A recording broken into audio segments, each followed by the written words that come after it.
চাকরিহারাদের সঙ্গে বৈঠক শিক্ষামন্ত্রী। নিউজ 18 প্রাইমে এই মুহূর্তে সবথেকে গুরুত্বপূর্ণ খবর। বিকাশ ভবনের বৈঠকে এসএসসি চেয়ারম্যান রয়েছেন, বৈঠকে মধ্যশিক্ষা পর্ষদের সভাপতি আছেন। আগামী সপ্তাহে সুপ্রিম কোর্টের রিভিউ পিটিশন এসএসসির, এবং তার আগে চাকরিহারাদের বক্তব্য শোনা জরুরি। শিক্ষামন্ত্রী সেই বক্তব্য শুনছেন।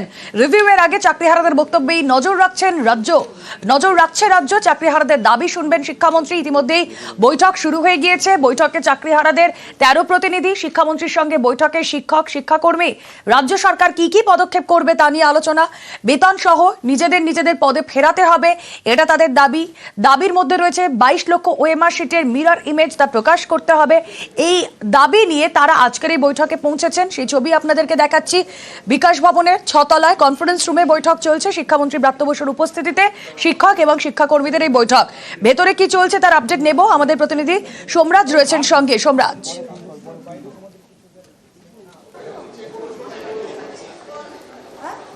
দেখো, যেটা সূত্র মারফত জানা যাচ্ছে, ভেতর থেকে অন্তত বৈঠকের যে 15 মিনিট হয়ে গেছে, সেই বৈঠকের 15 মিনিটের মধ্যে প্রথমত মধ্যশিক্ষা পর্ষদের তরফে কি কি আবেদন জানানো হয়েছে সুপ্রিম কোর্টের কাছে, সেই গোটা বিষয়টি মধ্যশিক্ষা পর্ষদের সভাপতি রামানুজ গঙ্গোপাধ্যায় রেখেছেন। আর যেটা এখনো পর্যন্ত জানা যাচ্ছে, সূত্র মারফত যেটা জানা যাচ্ছে, চাকরিহারাদের তরফে একটি দাবি রাখা হয়েছে, যেটা হচ্ছে যে শুধুমাত্র 13 জনের প্রতিনিধি দলের মধ্যেই যেন আলোচনার বিষয়বস্তু সীমাবদ্ধ না থেকে ওপেন ফোরামেও যাতে আলোচনা করা হয়, রাজ্য যাতে সেই প্রক্রিয়াটাও খোলা রাখে, সেই আবেদনও চাকরিহারাদের তরফে রাখা হয়েছে বলেই সূত্র মারফত জানা যাচ্ছে। এবং তাছাড়া যেটা আরও জানা যাচ্ছে যে চাকরিহারাদের তরফে যখন রিভিউ পিটিশন নিয়ে আলোচনা হয়, তখন এসএসসির চেয়ারম্যান বেশ কিছু গুরুত্বপূর্ণ তথ্য তাদের সামনে তুলে ধরেন, এবং যেখানে যোগ্য অযোগ্য পৃথকীকরণের কথা বলা হচ্ছে, এবং সেখানে এসএসসির চেয়ারম্যান বলছেন যে অযোগ্যদের তালিকা তো ইতিমধ্যেই তৈরি হয়ে রয়েছে। এসএসসির চেয়ারম্যান বৈঠকে বলছেন যে অযোগ্যদের তালিকা তো ইতিমধ্যেই তৈরি হয়ে রয়েছে। এই কথা ইতিমধ্যেই বৈঠকে বলছেন এসএসসি চেয়ারম্যান সিদ্ধার্থ মজুমদার, যেটা এখনো পর্যন্ত সূত্র মারফত জানা যাচ্ছে। আর শুধু তাই নয়, যেটা আরও জানা যাচ্ছে যে এই বৈঠকে যে দাবি নিয়ে চাকরিহারা শিক্ষক শিক্ষিকারা এসেছেন, তার মধ্যে অন্যতম ছিল যোগ্য অযোগ্য পৃথকীকরণ, ওএমআর শিটের মিরর ইমেজ প্রকাশ, এবং তার সঙ্গে তাদের স্বপদে ফিরিয়ে আনা। সেখানে বৈঠকে স্কুল শিক্ষা দপ্তরের সচিব বিনোদ কুমার তিনিও বলছেন যে মুখ্যমন্ত্রী মমতা বন্দ্যোপাধ্যায় নেতাজি ইন্ডোর স্টেডিয়ামে যা বলেছেন সেগুলো আপনার মনে রাখুন। আর শিক্ষামন্ত্রী ব্রাত্য বসু বৈঠকে একটি কথা এখনো পর্যন্ত বলছেন, যেটা জানা যাচ্ছে যে কেন আপনারা আন্দোলনে যাচ্ছেন, এই যে আলোচনার রাস্তা আমরা খোলা আছে, এই আলোচনায় আপনারা আসুন। আইনি পথ রয়েছে, আইনি পথেই হবে সমস্যার সমাধান। শিক্ষামন্ত্রী ব্রাত্য বসু বৈঠকে বলছেন। প্রায় 20 মিনিট হতে চলল বৈঠকের, এবং যেটা আমরা বারবারই জানিয়ে আসছিলাম যে এই বৈঠকে এসএসসির তরফে যে রিভিউ পিটিশন হবে, সেই রিভিউ পিটিশনে রাজ্য কি অংশ যুক্ত করছে, এবং তার সঙ্গে এসএসসি কি ভাবছে, চাকরিহারা শিক্ষক শিক্ষিকাদের তরফে তাদের তরফে কি অংশ যুক্ত করার দাবি রয়েছে, তা নিয়ে আলোচনা হচ্ছে, যেটা একদম আলোচনার শেষ পর্যায়ে, এবং যেই আলোচনাটি সব থেকে গুরুত্বপূর্ণ, সেই আলোচনা এবার শুরু হচ্ছে। অর্থাৎ বৈঠকটি কিন্তু দীর্ঘায়িত হবে, এমনটাই মনে করা হচ্ছে। দীর্ঘায়িত হবে বলতে সোমরাজ, তাও কতক্ষণের এই বৈঠক?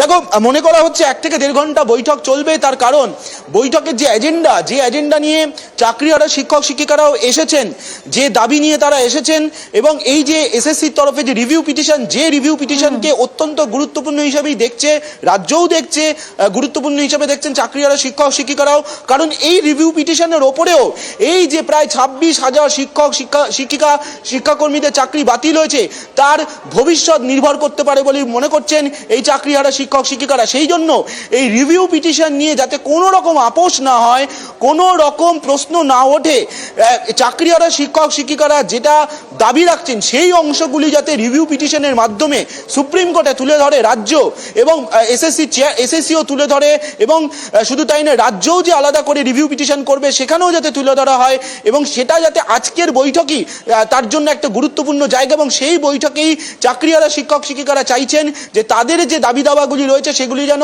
গোটা অংশটি রিভিউ পিটিশনের মাধ্যমে এসএসসি তুলে ধরে।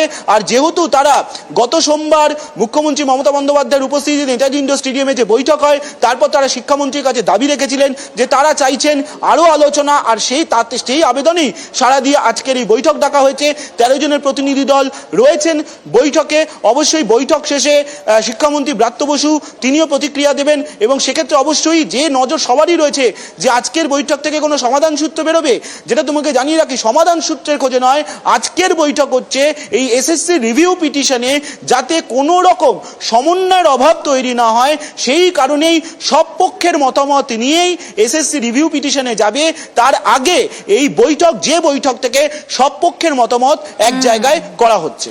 একেবারে সুপ্রিম কোর্টে আগামী সপ্তাহের যে রিভিউ পিটিশন, তাতে এসএসসি এবং চাকরিহারাদের মধ্যে বক্তব্যে যাতে সমন্বয় থাকে, সেই জায়গাগুলোর দিকে মূলত এই বৈঠকে নজর দেওয়া হচ্ছে। অবশ্যই এই বৈঠকে প্রতি মুহূর্তের আপডেট আপনাদের সামনে আমরা তুলে ধরছি, এবং ভেতরে বৈঠক আর বাইরে উৎকণ্ঠা, সেই উৎকণ্ঠার ছবিটা আপনাদের সামনে প্রতি মুহূর্তে তুলে ধরছেন আমাদের প্রতিনিধি অভিজিৎ চন্দ্র।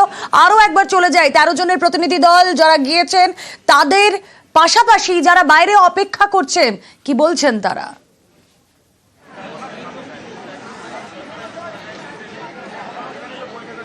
রুমেলা, বাইরে যে মানুষরা বসে রয়েছেন তাদের এখন থাকার কথা ছিল হয়তো ক্লাসরুমে, অথবা অনেকের ক্লাসরুম থেকে বেরিয়ে তারা বাড়ির পথে থাকার কথা ছিল।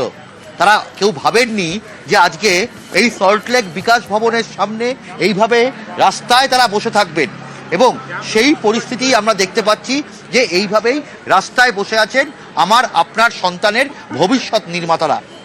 আর ভেতরে বৈঠক চলছে, বৈঠকের কি নির্যাস উঠে আসে সেদিকেও তারা উৎকণ্ঠিতভাবে রয়েছেন। আপনার নাম?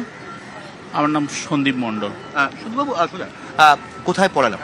আমি তিলখোজা বৈকুণ্ঠ বিদ্যায়তন, ময়না, পূর্ব মেদিনীপুর।